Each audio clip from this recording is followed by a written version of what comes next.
Hello friends, welcome to my YouTube channel. तो आज की वीडियो में हम शुरू करेंगे inorganic chemistry BSc first year, जो कि है फर्स्ट यूनिट हमारी कौन सी है, एटॉमिक स्ट्रक्चर। ठीक है, तो बीएससी फर्स्ट सेम का सिलेबस है हमारा, जिसमें 4 यूनिट है। फर्स्ट एटॉमिक स्ट्रक्चर, सेकंड है पीरियोडिक प्रॉपर्टीज, थर्ड है कोवेलेंट बॉन्ड और आयनिक सॉलिड्स। ठीक है, तो बीएससी सिलेबस के अकॉर्डिंग जो 32 मार्क्स का हमारा एग्ज़ाम आता है, जिसमें से 60 मार्क्स का इस यूनिट में से आएगा और 60 मार्क्स का इस यूनिट में से आएगा। ठीक है, तो आज के इस लेक्चर में हम एटॉमिक स्ट्रक्चर का कुछ पार्ट कवर करेंगे और इसका शायद इस वीडियो में सारा कंप्लीट ना हो पाए सिलेबस, तो नेक्स्ट वीडियो में हम करेंगे इसका। ठीक है, तो शुरू करते हैं एटॉमिक स्ट्रक्चर से। तो एटॉमिक स्ट्रक्चर जो हमारी बीएससी की है वो शुरू होती है डी ब्रोगली कंसेप्ट से, लेकिन उससे पहले मैं आपको कुछ रिवाइज करवाना चाहता हूँ कि जो एटॉमिक स्ट्रक्चर असल में हम उसको पढ़ ही क्यों रहे हैं। ठीक है, इसकी शुरुआत कहाँ से हुई थी, तो उसके बारे में मैं कुछ आपको इंट्रोडक्शन देना चाहता हूँ इसका। असल में हमें पता है कि जो मैटर है हमारा, मैटर होता क्या है, एवरीथिंग जिसको हम देख सकते हैं, सुन सकते हैं, समझ सकते हैं, सूंघ सकते हैं, मतलब हमारी 5 सेंस ऑर्गन्स है जिनको फील कर सकते हैं, वो मैटर है। या हम ये कहें एवरीथिंग इज मैटर। ठीक है, एवरीथिंग इज मैटर। तो मैटर से हमारा एटम क्यों पढ़ रहे हैं मैटर की वजह, तो मैटर होता है, हर चीज़ को हम मैटर कहते हैं, लेकिन मैटर जो है एटम से मिलकर बनता है। असल में एटम स्मॉलेस्ट पार्टिकल है, smallest particle in the universe. मतलब एटम से छोटा कोई पार्टिकल एग्जिस्ट ही नहीं करता। स्मॉलेस्ट यूनिट है ना किसी भी चीज़ की, किसी भी मैटर की स्मॉलेस्ट यूनिट है वो एटम है। तो इसलिए हम एटम की स्ट्रक्चर पढ़ेंगे इस यूनिट में। तो सबसे पहले एटम की स्ट्रक्चर देने की कोशिश की थी जे थॉमसन ने। जे थॉमसन, इन्होंने J Thomson model of atom दिया था, जिसमें हम 10th क्लास में पढ़ चुके हैं, 11th में पढ़ चुके हैं, जिसमें इन्होंने कहा था कि जो एटम है वो एक वाटरमेलन की तरह है। ठीक है, जिसमें जो रेड पोर्शन होता है वो पॉजिटिव चार्ज होता है और जो ब्लैक पोर्शन होता है, जो सीड्स होते हैं, वो हमारे इलेक्ट्रॉन्स होते हैं। ठीक है, ऐसा कुछ इसने कहा था, लेकिन ये फेलियर था मॉडल इसको साइंटिफिकली हम मतलब पढ़ते भी नहीं है इसको। ठीक है, तो सेकंड मॉडल आया था जो कि फर्स्ट साइंटिफिक मॉडल माना जाता है, जो कि था Rutherford model of atom. Rutherford model of atom. ठीक है, रदरफोर्ड मॉडल एक काफ़ी अच्छा मॉडल था। इन्होंने बताया कि इन्होंने पहली बात तो एक्सपेरिमेंट कुछ इस तरह किया था, इन्होंने गोल्ड फॉइल लिया था और उसके अंदर से अल्फा पार्टिकल्स को पास कराया था। ठीक है, और उसके बाद इन्होंने रदरफोर्ड ने कंक्लूजन निकाला था कि एटम एक सर्कल की तरह है जिसका सेंटर में है न्यूक्लियस। ठीक है, सेंटर में है न्यूक्लियस और न्यूक्लियस के अंदर होते हैं हमारे प्रोटॉन और न्यूट्रॉन। ठीक है, बाद में पता चला कि प्रोटॉन और न्यूट्रॉन होते हैं, लेकिन हम यही मानेंगे कि रदरफोर्ड ने इन्हें बताया था कि प्रोटॉन और न्यूट्रॉन न्यूक्लियस के अंदर होते हैं। और रदरफोर्ड ने बताया कि जो इलेक्ट्रॉन है वो न्यूक्लियस के अराउंड रिवॉल्व करते हैं। ठीक है, जैसे कि सन के अराउंड हमारी अर्थ या फिर और ग्रह जो रिवॉल्व करते हैं, उसी तरह से इलेक्ट्रॉन भी न्यूक्लियस के अराउंड रिवॉल्व करता है। ठीक है, ये बात बताई थी Rutherford model of atom. Rutherford जो भी साइंटिस्ट थे उन्होंने बताई थी। असल में इस मॉडल की जो सबसे बड़ी लिमिटेशन थी वो ये थी कि जो प्रोटॉन है ना उस पर पॉजिटिव चार्ज होता है, न्यूट्रॉन पे न्यूट्रल चार्ज होता है, कोई चार्ज नहीं होता, और इलेक्ट्रॉन पे नेगेटिव चार्ज होता है। तो इसका मतलब जब पॉजिटिव चार्ज स्पीसीज के अराउंड कोई नेगेटिव चार्ज रिवॉल्व करेगी तो वो कॉन्टिन्यूसली एनर्जी एमिट करेगी। ठीक है, एनर्जी रेडिएशन की फॉर्म में हो सकती है, किसी भी फॉर्म में हो सकती है, तो वो एनर्जी एमिट करेगी। और अगर एनर्जी एमिट करेगी तो जैसे कि मान लेते हैं कि ये है न्यूक्लियस और इसके अराउंड इलेक्ट्रॉन कुछ इस तरह से घूम रहा है। ठीक है, ये है इलेक्ट्रॉन।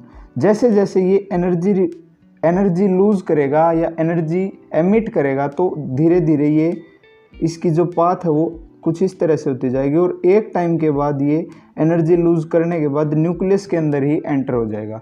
अगर ऐसा होगा तो एक एटम एग्जिस्ट ही नहीं करेगा। ठीक, अगर ऐसा होता तो, लेकिन ऐसा नहीं होता। तो ये थी रदरफोर्ड की लिमिटेशन।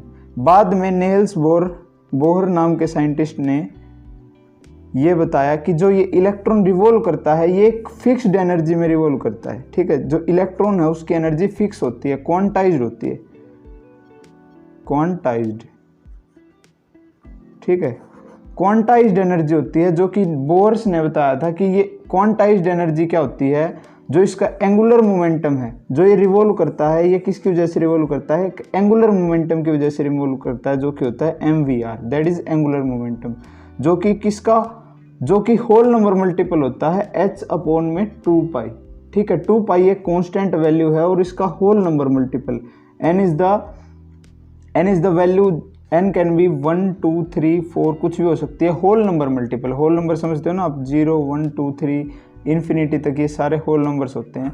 तो जो एंगुलर मोमेंटम है वो h अपॉन 2 पाई का होल नंबर मल्टीपल होता है। ये एंगुलर मोमेंटम फिक्स होता है, जिसकी वजह से इलेक्ट्रॉन की एनर्जी क्वांटाइज्ड है और इसी वजह से वो न्यूक्लियस के अंदर एक टाइम बाद न्यूक्लियस के अंदर एंटर नहीं होता, ठीक है। अगर ये एनर्जी फिक्स ना होती तो रदरफोर्ड मॉडल की लिमिटेशन ही ना बनती और बोहर मॉडल नहीं आता, ठीक है। तो यही कारण था कि बोर्स ने मॉडल दिया, लेकिन बोहर्स का भी मॉडल जो है इतना सक्सेसफुल नहीं रहा, क्योंकि इसने 2 डायमेंशनल मॉडल, अभी तक जितने भी मॉडल आए हैं वो सारे 2 डायमेंशनल मॉडल हैं, ठीक है। सभी ये कह रहे हैं कि सर्कुलर पाथ में रिवॉल्व करेगा इलेक्ट्रॉन, लेकिन बाद में हमें पता चलता है कि जो एटम है वो 3D है, ठीक है। 3 डायमेंशनल मोशन होता है इलेक्ट्रॉन का। इलेक्ट्रॉन सिर्फ सर्कुलर नहीं घूमता, इलेक्ट्रॉन ऐसे ऐसे किसी भी डायरेक्शन में घूम सकता है, ठीक है। तो ये बाद में पता चलेगा हमें। तो अब हम ये पढ़ेंगे, मैंने आपको बेसिक बता दिया है पूरा, अब हम पढ़ेंगे कि इस यूनिट में हमें एग्जाम के लिए कितना पढ़ने की जरूरत है और क्या क्या इंपॉर्टेंट है, ठीक है। तो सबसे पहले तो देखो, ये मैंने आपको बताया कि angular momentum of electron in a particular orbit is quantized, quantized होता है फिक्स्ड, ठीक है। एंगुलर मोमेंटम फिक्स्ड होता है, जिसकी वैल्यू होती है whole number multiple of h upon 2 pi, जो कि मैंने आपको बता दिया। ये किसने बताया था? बोहर्स ने। उसके बाद बोहर्स मॉडल के बाद, बोहर्स मॉडल की लिमिटेशन क्या थी? एक तो ये स्पेक्ट्रा एक्सप्लेन नहीं करता, स्पेक्ट्रा भी आपको अभी जानने की इतनी ज़रूरत नहीं है, आगे मैं बता दूंगा। और ना ये 3 डायमेंशनल स्ट्रक्चर एक्सप्लेन करता है किसकी? एटम की। उसके बाद डी ब्रोगली कंसेप्ट और हेजनबर्ग अनसर्टेनिटी प्रिंसिपल आया था, जो कि एग्जाम में एक क्वेश्चन इन दोनों टॉपिक में से 100% आपको मिलेगा। क्या है? De Broglie concept of matter wave. Matter wave क्या होती हैं? मैटर वेव ऐसी वेव होती हैं जो कि देखो, आइंस्टीन के अकॉर्डिंग कोई भी पार्टिकल जो मोशन शो करेगा उसको हम एक पार्टिकल का मोशन कहते हैं, और जो एक वेव मोशन शो करती है उसको हम वेव मोशन कहते हैं, ठीक है। वेव मोशन और पार्टिकल मोशन। आइंस्टाइन ने पार्टिकल मोशन, मतलब किसी भी एटम का पार्टिकल मोशन, इलेक्ट्रॉन का पार्टिकल मोशन मानते हुए एक इक्वेशन दी थी, जो कि होती है E = mc², ठीक है। ये बहुत ही इंपॉर्टेंट रिलेशन दी थी आइंस्टीन ने। और एक वेव, अगर हम वेव की बात करें, वेव होती है लैम्डा देखो ν c/λ, ये होती है वेव की इक्वेशन, जहाँ पर न्यू क्या होता है? फ्रीक्वेंसी, ठीक है। न्यू होती है फ्रीक्वेंसी, सी होती है स्पीड ऑफ लाइट, और जो लैम्डा होता है वो होती है वेवलेंथ, ठीक है। अगर मैं ये समझ के चल रहा हूँ कि आपको इन सभी के बारे में पता है, लैम्डा c/ν, यहाँ से ये इक्वेशन बन जाएगी। अगर आपको इन चीज़ों के बारे में पता है तो ये मैं मान के चल रहा हूँ, क्योंकि आप बीएससी के स्टूडेंट हैं और ये चीज़ें तो 10th 12th में आ जाती है, लेकिन फिर भी मैं आपको थोड़ा सा बता देता हूँ कि एक वेव है ना, वेव वो कुछ इस तरह से चलती है, ठीक है। ये ऊपर वाला होता है क्रस्ट और नीचे वाला होता है ट्रफ, ठीक है। और जो ये इसकी ये है मैक्सिमम हाइट है किसी भी वेव की, उसको क्या कहते हैं हम? एम्पलीट्यूड। क्या कहते हैं? एम्पलीट्यूड। और जो एक वेव है, जैसे कि यहाँ से यहाँ तक ये एक कंप्लीट वेव है, उसके बाद ये सेकंड वेव है, यहाँ तक थर्ड वेव है, ठीक है। तो ये होती है वेवलेंथ, इतनी को हम कहते हैं कि लैम्डा, दैट इज वेवलेंथ, ठीक है। और फ्रीक्वेंसी क्या होती है? फ्रीक्वेंसी होती है कि एक फिक्स्ड पॉइंट पर कितनी वेव्स एक सेकंड में पास होगी, ठीक है। फ्रीक्वेंसी क्या होती है कि एक फिक्स्ड पॉइंट पे एक सेकंड के अंदर कितनी वेव्स पास हो सकती हैं, दैट इज फ्रीक्वेंसी। तो एक रिलेशन है जिसके अकॉर्डिंग लैम्डा = c/ν होता है हमारे पास, ठीक है। Lambda is wavelength, c speed of light, ν is the frequency. Speed of light कितनी होती है? फिक्स्ड वैल्यू होती है 3 × 10⁸ मीटर पर सेकेंड। ठीक है, ये होती है स्पीड ऑफ लाइट जो कि फिक्स्ड होती है। अब आइंस्टाइन के अकॉर्डिंग एनर्जी होती है वेव की E = mc²। ठीक है, और de Broglie concept of matter wave क्या था? डी ब्रोगली ने बताया कि जो वेव है वो पार्टिकल नेचर भी शो करती है और वेव नेचर भी शो करती है। ठीक है, तो डी ब्रोगली ने पार्टिकल और वेव नेचर दोनों को मिक्स करके एक लैम्डा की वैल्यू निकाली जो कि थी लैम्डा = h/mv। ठीक है, ये होती है de Broglie wavelength. De Broglie wavelength, जहां पर h क्या है? h होता है प्लैंक्स कांस्टेंट। प्लैंक्स कांस्टेंट ये कांस्टेंट वैल्यू है जिसकी वैल्यू होती है 6.6 × 10⁻34 kilo joule kilogram metre square per second. ठीक है, और m होता है मास ऑफ पार्टिकल। कोई भी पार्टिकल है उसका मास, v इज द वेलोसिटी। ठीक है, तो ये इक्वेशन दे दी थी किसने? डी ब्रोगली ने। अब एग्जाम में क्वेश्चन कैसे आएगा? एग्जाम में क्वेश्चन दे देगा आपको, किसी भी पार्टिकल का मास दे देगा, वेलोसिटी दे देगा और h की वैल्यू आपको एग्जाम में दे ही मिलेगी। अगर ना दे रखी हो तो हमें याद करनी पड़ेगी, जो कि फिक्स्ड वैल्यू होती है। तो आपसे डी ब्रोगली वेवलेंथ पूछ लेगा एग्जामिनर। तो लैम्डा = h/mv, हमें कुछ नहीं करना, हमें ये सिंपल सी रिलेशन याद रखनी है डी ब्रोगली कंसेप्ट के अकॉर्डिंग जो ये आई है। ठीक, अभी आई कहाँ से है? ये आई यहाँ से है कि इस एनर्जी को जब हम यहाँ पर रिलेट करेंगे तो ये रिलेशन हमें मिल जाएगी। ठीक है, अब डी ब्रोगली कंसेप्ट हम पढ़ चुके हैं। उसके बाद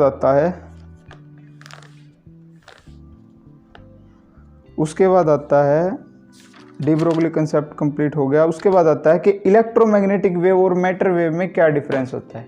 ठीक है, नेक्स्ट इंपॉर्टेंट टॉपिक होता है इलेक्ट्रोमैग्नेटिक वेव और मैटर वेव में क्या फ़र्क है। उससे पहले मैं आपको ये रिलेशन एक बार डिराइव करने भी सिखा देता हूँ। कैसे डिराइव करेंगे हम? देखो, अगर वेव है कोई भी वेव है तो उसकी एनर्जी होती है E = hν। ठीक है, ये प्लैंक्स के अकॉर्डिंग इक्वेशन है कि E = hν, जहाँ पे h क्या है? प्लैंक्स कांस्टेंट है, न्यू फ्रीक्वेंसी है, E एनर्जी है। मतलब अगर हम कहेंगे जो एनर्जी है किसी भी वेव की वो डायरेक्टली प्रोपोर्शनल होती है उसकी फ्रीक्वेंसी के। मतलब जितनी ज़्यादा फ्रीक्वेंसी होगी वेव की उतनी ज़्यादा उसकी एनर्जी होगी। तो प्रोपोर्शनलिटी के साइन को हटाएंगे तो प्लैंक्स कांस्टेंट आता है जो कि फिक्स्ड वैल्यू होती है उसकी 6.626 × 10⁻34 kilogram metre square per second. ठीक है, ये फिक्स्ड वैल्यू होती है। हम 6.6 तक ही लिखते हैं, बाकी को हम नेगलेक्ट कर देते हैं। तो ये E = hν एनर्जी है वेव की। ठीक है, जब कोई भी पार्टिकल वेव मोशन शो करता है तो उसकी एनर्जी होती है E = hν। और आइंस्टाइन के अकॉर्डिंग किसी भी पार्टिकल की एनर्जी होती है E = mc²। ठीक है, अब डी ब्रोगली ने ये एनर्जी और ये एनर्जी दोनों को बराबर मान लिया। ये मान लिया कि वेव, कोई भी पार्टिकल है वो वेव नेचर भी शो करता है और पार्टिकल नेचर भी शो करता है, तो उसकी एनर्जी इन दोनों को बराबर रखने से आ जाएगी। ठीक है, तो hν = mc²। तो यहाँ से क्या हो गया? hν = mc²। तो उसके बाद न्यू को हम इधर ही रखते हैं, न्यू = mc²/h। ठीक है, अब न्यू क्या होता है? हमें पता है कि न्यू = c/λ। ठीक है, तो न्यू की वैल्यू यहाँ पर रखते हैं, c/λ = mc²/h। ठीक है, अब लैम्डा उधर चला जाएगा और ये इधर आ जाएगा। तो यहाँ से क्या आ गया? Lambda = ch/mc²। ठीक है, एक c से c कट गया तो लैम्डा = h/mc। ठीक है, c क्या होता है? Speed of light. लेकिन अगर हम किसी फिक्स्ड पार्टिकल के लिए कैलकुलेट कर रहे हैं डी ब्रोगली वेवलेंथ तो c की जगह क्या आ जाएगा? v आ जाएगा, क्योंकि किसी भी पार्टिकल की वेलोसिटी स्पीड ऑफ लाइट के बराबर कभी नहीं हो सकती। तो लैम्डा = h/mv अगर हम किसी भी पार्टिकल के लिए डी ब्रोगली वेवलेंथ कैलकुलेट कर रहे हैं, that is D Broglie wavelength. ठीक है, ये इसका सिंपल सा डेरिवेशन है। तो इसी के साथ डी ब्रोगली कंसेप्ट कंप्लीट है। इसके ऊपर अगर कोई न्यूमेरिकल आता है तो सिंपल सा छोटा सा न्यूमेरिकल आएगा जिसमें हमें h की वैल्यू गिवन होगी, m और v में से mv दिया मिलेगा, v अगर आपको वेलोसिटी दी है तो वेवलेंथ पूछ लेगा, वेवलेंथ दिया है तो उसकी वेलोसिटी पूछ लेगा। ठीक है, सिंपल सा न्यूमेरिकल मिलेगा, हमें सिर्फ ये वेवलेंथ याद रखनी है कि होती क्या है। ठीक है, उसके बाद नेक्स्ट टॉपिक आता है इलेक्ट्रोमैग्नेटिक वेव और मैटर वेव में क्या डिफरेंस होता है। सबसे पहले मैं आपको बता देता हूँ कि जो इलेक्ट्रोमैग्नेटिक वेव है वो क्या होती है। इलेक्ट्रोमैग्नेटिक वेव कुछ इस तरह से होती है, देखिए आप ये समझिए, ये जो ऊपर है ये इलेक्ट्रिक फील्ड है, इधर जो है वेव प्रोपेगेट कर रही है। ठीक है, ये जो है ये वेव की प्रोपेगेशन है, वेव की डायरेक्शन है, वेव इधर मूव कर रही है। ठीक है, और ये जो ऐसे है that is the direction of electric field, और ये है मैग्नेटिक फील्ड। ठीक है, इसमें समझ नहीं आ रहा तो इधर देख लीजिए, जो ये है ऊपर वाली ये है इलेक्ट्रिक फील्ड, ये है direction of propagation of a wave, और इस तरफ है मैग्नेटिक फील्ड। मतलब जो वेव की डायरेक्शन चलने की है वो इलेक्ट्रिक और मैग्नेटिक फील्ड दोनों के साथ परपेंडिकुलर है, और ये एक दूसरे के साथ भी परपेंडिकुलर होते हैं। मतलब जो वेव की प्रोपोगेशन की डायरेक्शन है वो इलेक्ट्रिक फील्ड के साथ भी परपेंडिकुलर है, मतलब 90 डिग्री पर है, और मैग्नेटिक फील्ड के साथ भी परपेंडिकुलर है, और इलेक्ट्रिक और मैग्नेटिक फील्ड ये दोनों भी एक दूसरे के साथ परपेंडिकुलर है। मतलब तीनों चीज़ परपेंडिकुलर है, जो कि कुछ इस तरह से चलती है। ये है वेव की प्रोपेगेशन की डायरेक्शन, ये है इलेक्ट्रिक फील्ड, और इस तरफ है मैग्नेटिक फील्ड।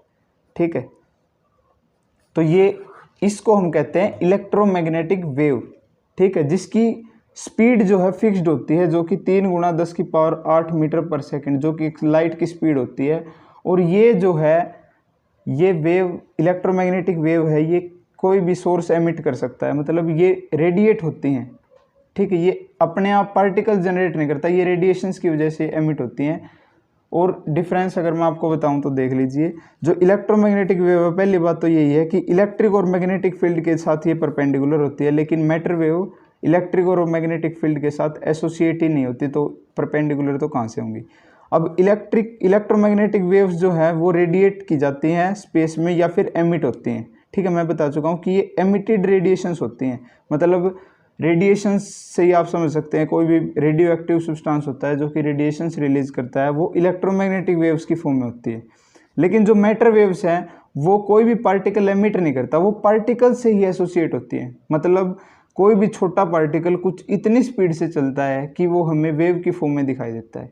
ठीक है, जैसे कि अगर मैं बात करूं जो क्रिकेट बॉल होती है, अगर हम उसको बहुत ज़ोर से मतलब थ्रो करते हैं तो भी वो हमें वेव की फॉर्म में कभी दिखाई नहीं देगी, हमें वो सीधी चलती दिखाई देगी। लेकिन अगर उस पार्टिकल का साइज हम छोटा ले लेते हैं तो हमें शायद वेव बन के दिख सकती है।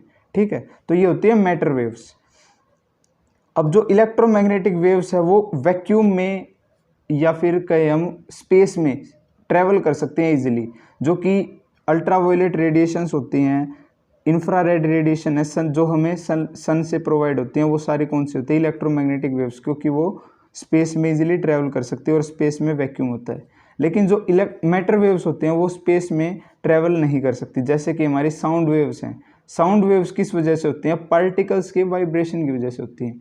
और अगर पार्टिकल्स वाइब्रेट करेंगे लेकिन वैक्यूम में पार्टिकल्स तो होते नहीं, तो वहाँ पर वाइब्रेशन भी पॉसिबल नहीं है और हमें जो है वेव भी प्रोपेगेट नहीं दिखाई देगी।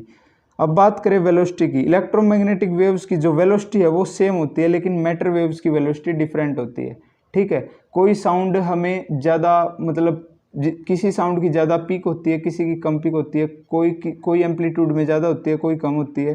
ठीक है, कोई तिखी साउंड सुनाई देती है, कोई मतलब जैसे होता है ना बेस वाली साउंड होती है। और जो स्पीड ऑफ लाइट की बात करें हम, जो इलेक्ट्रोमैग्नेटिक वेव है उनकी वेलोसिटी होती है फिक्स्ड, जो कि एक लाइट की स्पीड के बराबर होती है, लाइट की वेलोसिटी के बराबर होती है। लेकिन मैटर वेव की जो वेलोसिटी है वो कभी भी लाइट के बराबर नहीं हो सकती, हमेशा उससे कम ही होगी। ठीक है, अगर रिलेशन की बात करें तो डी ब्रोगली ने मैटर वेव के बारे में बताया था, जो कि होती है λ=h/mv, जो कि ये डी ब्रोगली वेवलेंथ होती है। और वेव्स की इलेक्ट्रोमैग्नेटिक वेव्स की होती है λ=c/μ, जो कि मैं आपको पहले ही बता चुका हूँ। ठीक है, ये कंप्लीट कंसेप्ट था इलेक्ट्रोमैग्नेटिक और मैटर वेव्स के बारे में। ठीक है, उसके बाद नेक्स्ट इंपॉर्टेंट टॉपिक आता है हेजनबर्ग अनसर्टेनिटी प्रिंसिपल। ठीक है, उससे पहले मैं आपको न्यूमेरिकल बता दूं कैसे आएंगे। देखो, calculate D Broglie wavelength of an electron, एक इलेक्ट्रॉन की डी ब्रोगली वेवलेंथ कैलकुलेट करो। तो सबसे पहले हमें फॉर्मूला याद होना चाहिए λ=h/mv। कुछ नहीं करना, हमें मास दिया मिलेगा और क्या कह रहा है, moving at 1% of speed of light. Speed of light की 1%, मतलब स्पीड ऑफ लाइट कितनी होती है, 3 × 10⁸ मीटर पर सेकेंड, ये होती है स्पीड ऑफ लाइट। अब ये खुद में तो 100% होती है, अब इसका 1% क्या होगा, 1% कितना होगा, 3 × 10⁸ होगा, ये होता है 1% स्पीड ऑफ लाइट का। ठीक है, तो इतनी क्या दे दी, वेलोसिटी दे दी। ठीक है, हमें पता है मैटर वेव है तो स्पीड ऑफ लाइट के बराबर तो वैसे भी नहीं हो सकती, तो 10⁻2 यहाँ पे, तो 10⁻6 रह जाएगी, 10⁻6 मीटर पर सेकेंड, ये तो आ गई वेलोसिटी। मास दे दिया हमें कितना, 9.1 × 10⁻31 किलोग्राम। ठीक है, एच की वैल्यू फिक्स्ड है 6.63 × 10⁻34 kilo joule metre square per second inverse. ठीक है, तो ये हमें सब कुछ दे दिया, हमें लैम्डा पूछा, तो लैम्डा = h/mv। ठीक है, h की वैल्यू रखनी है, m की वैल्यू रखनी है और v की वैल्यू रखनी है, सिंपल हमें डी ब्रोगली वेवलेंथ मिल जाएगी।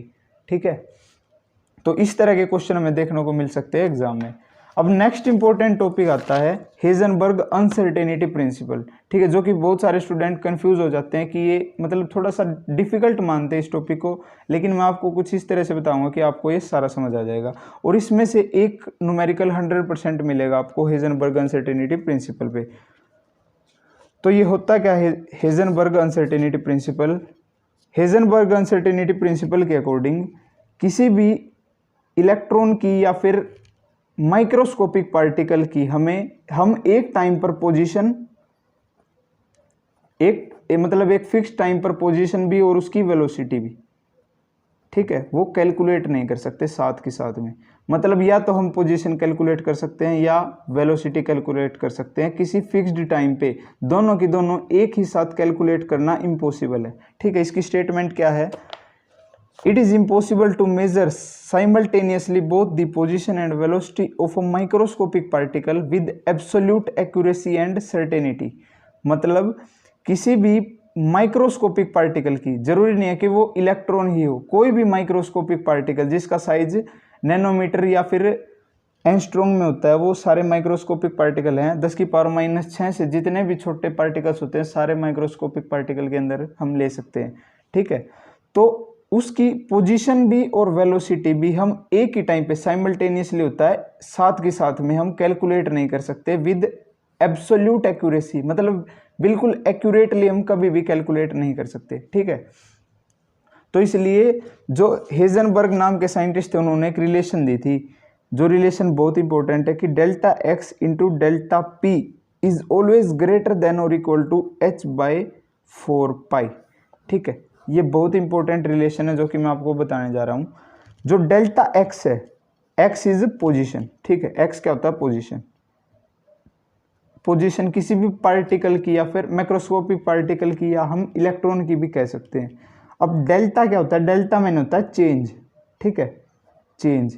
अब चेंज इन पोजीशन, या फिर ये कह सकते हैं हम अनसर्टेनिटी इन पोजीशन।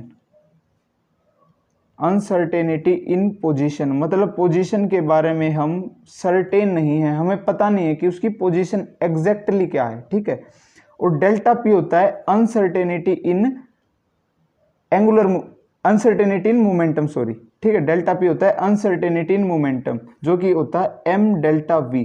डेल्टा पी क्या होता है, m∆v मतलब मास, और डेल्टा v मतलब अनसर्टेनिटी इन वेलोसिटी। ठीक है, तो यहां से क्या आ जाएगा, ΔX × m∆v is greater than equal to h/4π। अब h क्या होता है, फिक्स्ड है, प्लैंक्स कांस्टेंट है, 4 फिक्स्ड है, पाई की वैल्यू भी फिक्स है 22/7। ठीक है, 22/7 पाई की वैल्यू फिक्स होती है। अब ये क्या हो गया, uncertainty in position, uncertainty in velocity, और ये है मास। ठीक है, तो यहाँ से यही कंसेप्ट यूज किया था हेजनबर्ग नाम के साइंटिस्ट ने, जिन्होंने ये बताया था कि पोजीशन भी और वेलोसिटी भी किसी भी पार्टिकल की एक ही टाइम पे हम मेजर नहीं कर सकते, उसमें कुछ ना कुछ अनसर्टेनिटी रहेगी। ठीक है, फिक्स्ड नहीं रहेगी वो। उसका रीज़न क्या है, अगर मैं आपको बताऊं कि ये इलेक्ट्रॉन है जो कि रिवॉल्व कर रहा है इस शेल में। ठीक है, अब शेल भी आपको बता देंगे थोड़ी देर में क्या होती है, या नेक्स्ट लेक्चर में बता देंगे। ये मान लीजिए कि ये इलेक्ट्रॉन इस शेल में रिवॉल्व कर रहा है, ठीक है, अराउंड द न्यूक्लियस। अब हमें इसकी पोजीशन और इसकी वेलोसिटी कैलकुलेट करने के लिए क्या करना चाहिए, सबसे पहले हम किसी भी चीज़ की पोजीशन या किसी भी चीज़ को हम कैसे देख सकते हैं अपनी आँख से, ठीक है। उसको देखने के लिए क्या हमें उस पर सबसे पहले लाइट का जो है रिफ्लेक्शन, अगर लाइट उस पर गिर के हमारी आंखों तक आती है तभी हम उस चीज़ को देख सकते हैं, ठीक है। अगर हमें ये इलेक्ट्रॉन की पोजीशन पता लगानी है तो हमें कुछ रेडिएशंस छोड़नी पड़ेंगी जो कि इलेक्ट्रॉन से स्ट्राइक होने के बाद वापस हमारे पास आती है, तो हम उसकी पोजीशन को एग्जैक्टली मेजर कर सकते हैं, ठीक है। लेकिन एक बात सोचने की है, इलेक्ट्रॉन का जो मास है वो नेग्लिजिबल होता है, ठीक है। और लाइट की जो एनर्जी होती है वो काफ़ी ज़्यादा होती है as compared to energy of a single electron, ठीक है। क्योंकि लाइट जो है वो फोटोन से मिलकर बनी होती है जिसके अंदर बहुत सारे इलेक्ट्रॉन्स होते हैं, ठीक है। इलेक्ट्रॉन्स कह सकते हैं हम फोटोन्स को। तो जब ये लाइट के पार्टिकल्स इलेक्ट्रॉन के साथ स्ट्राइक करके वापस आएंगे तो इसकी एनर्जी में कुछ ना कुछ चेंज हो जाएगा, ठीक है, जो कि इसकी वेलोसिटी को भी चेंज कर सकते हैं।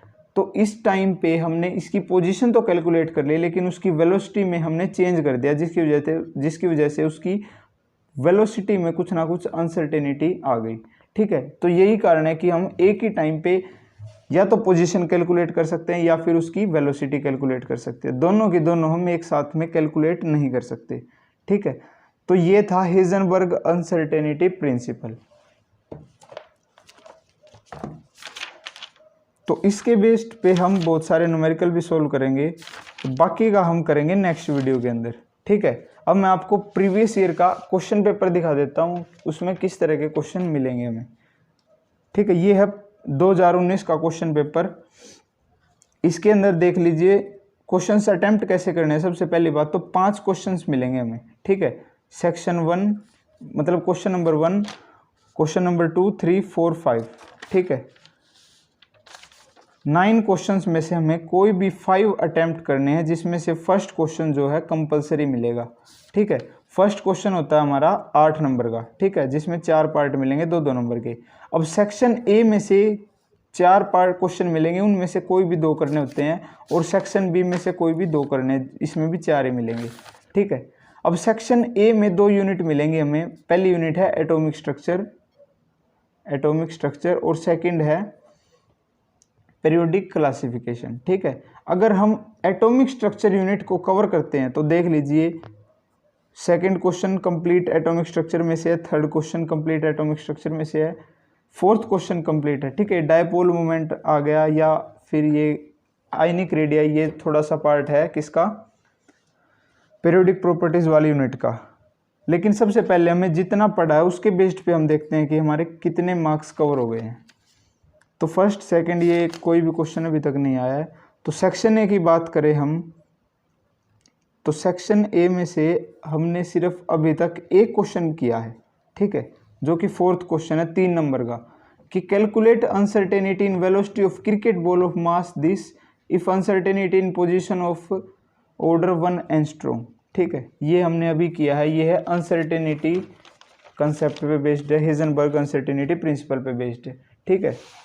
तो देख लीजिए कैसे करना है। सबसे पहले हमें याद होना चाहिए कि हेजनबर्ग अनसर्टेनिटी प्रिंसिपल होता क्या है। वो क्या होता है कि change in position into change in momentum is always greater than equal to h/4 pi, ठीक है। अब हमें दे दिया कि अनसर्टेनिटी इन पोजीशन है वो 1 एंगस्ट्रॉम है। 1 एंगस्ट्रॉम को हमें मीटर में बनाना पड़ेगा, तो पता होना चाहिए कि 1 एंगस्ट्रॉम में 10⁻⁻10 मीटर होता है, ठीक है। 1 नैनोमीटर में होता है 10⁻⁹ मीटर। 1 पिकोमीटर होता है 10⁻12 मीटर, ठीक है। तो ये सारी चीज़ें हमें याद होनी चाहिए।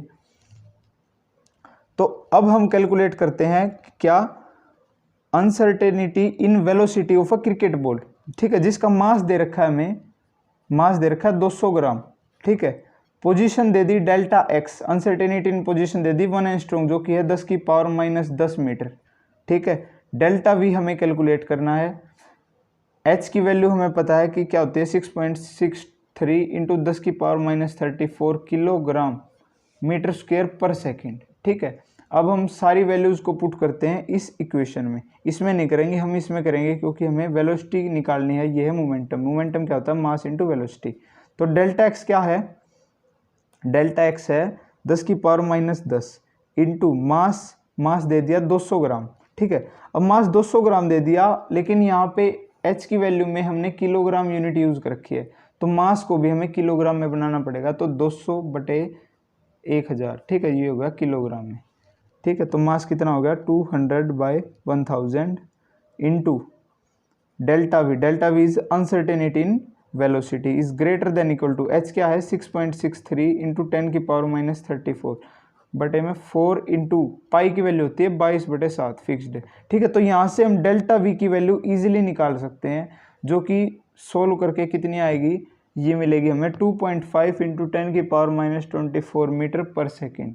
ठीक है, वेलोसिटी निकाल रहे हैं तो मीटर पर सेकेंड उसकी यूनिट मिलेगी।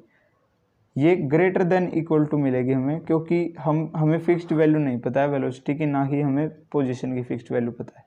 ठीक है, तो आज हमने एक क्वेश्चन अटेम्प्ट कर लिया 3 नंबर का। अगली वीडियो में हम पढ़ेंगे कुछ कंसेप्ट है, जैसे कि मैं बता दूं आपको, नेक्स्ट वीडियो में हम कवर कर देंगे क्वांटम नंबर्स। ठीक है, श्रोडिंगर वेव इक्वेशन कर देंगे हम नेक्स्ट वीडियो में कवर, और quantum numbers most important topic है क्वांटम नंबर्स। क्वांटम नंबर्स से अगर मैं बात करूं, क्वेश्चन नंबर 3 का पार्ट ए क्वांटम नंबर से आया है। ठीक है, और ये है जो फर्स्ट क्वेश्चन है 2 नंबर का, ओप्पो प्रिंसिपल और पोलिस एक्सक्लूजन प्रिंसिपल, ये भी नेक्स्ट पार्ट से है, कॉन्फ़िगरेशन पार्ट से। तो हम ज़्यादातर इसको कंप्लीटली कवर कर देंगे, लेकिन आज के लिए इतना ही। तो नेक्स्ट वीडियो में हम नेक्स्ट कवर करेंगे सिलेबस। तो थैंक यू गाइज।